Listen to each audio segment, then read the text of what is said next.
Welcome to an in-depth look at CCUS technology, the hidden pillar of energy transition. CCUS, or carbon capture, utilization, and storage, is a suite of technologies critical for reducing carbon dioxide emissions from large point sources like power plants and industrial facilities. It also plays a vital role in removing existing CO2 from the atmosphere. This process involves capturing CO2, transporting it, and then either using it in various applications or storing it in deep geological formations. CCUS is essential for meeting global climate targets and enabling a transition to a net zero economy. The importance of CCUS cannot be overstated. It can be retrofitted to existing power and industrial plants, allowing for continued operation while significantly reducing emissions. CCUS addresses emissions in hard-to-abate sectors like cement, steel, and chemicals. It also enables low-carbon hydrogen production, supporting decarbonization across various energy sectors. Furthermore, CCUS facilitates carbon removal to balance emissions that are difficult to eliminate. And it helps industrial regions thrive during the transition to low-carbon production, preserving jobs and attracting new green businesses. Now, let's delve into how CCUS works. The process consists of three main stages: capture, transport, and storage or utilization. First, CO2 is captured using methods like post-combustion, pre-combustion, direct air capture, and oxy-fuel combustion. Post-combustion involves removing CO2 from exhaust gases after fuel is burned.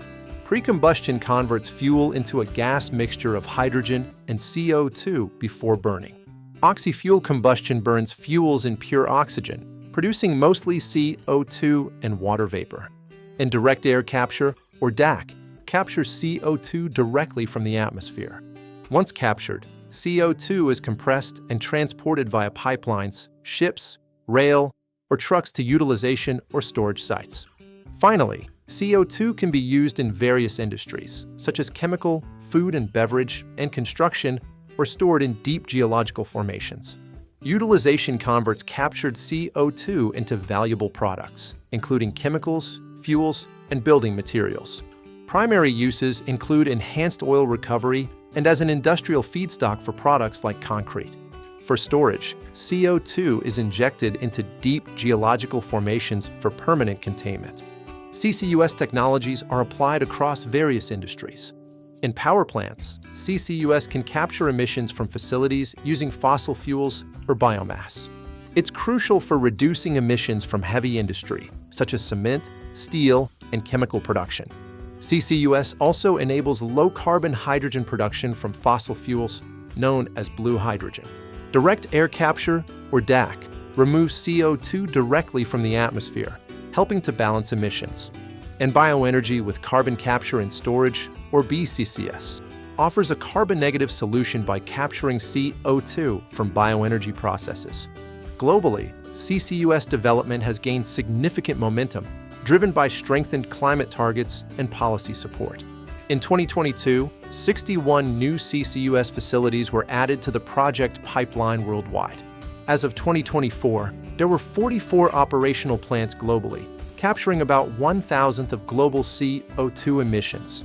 The U.S. leads in CCUS projects, with further deployment expected due to the Inflation Reduction Act of 2022.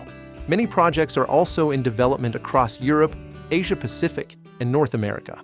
Hub and cluster models, which collect CO2 from various emission-intense facilities, are considered the best way forward. Despite its potential, CCUS faces several challenges. High capital costs for building CCUS facilities can range from $100 million to over $1 billion. Carbon capture represents about 75% of total capital expenditure, and the U.S. DOE aims to lower these costs significantly. Another challenge is the lack of infrastructure for transporting and storing captured CO2, requiring significant public and private investment. Insufficient incentives, such as meaningful carbon pricing, also hinder CCUS adoption. Clear regulatory frameworks are needed to reduce investment risk and lower the cost of capital. To overcome these challenges, several opportunities are being explored. Innovation drives research and development efforts focused on cost reduction, advanced materials, and novel capture processes. Government support, through regulations, tax breaks, and incentives is crucial, and public-private partnerships are essential for combining private investment with public policy. The costs of CCUS projects vary greatly depending on location, technology, and scale. Transport and storage costs are highly location-dependent. The IEA estimates that by 2050, the world will need to capture and either use or store 7 to 10 gigatons per year of CO2, a massive increase from 40 megatons per year today. CCUS could contribute to 25% of emission reductions in iron and steel and more than 60% in cement by 2050. To achieve these goals, global capture capacity needs to increase significantly, requiring substantial capital investment.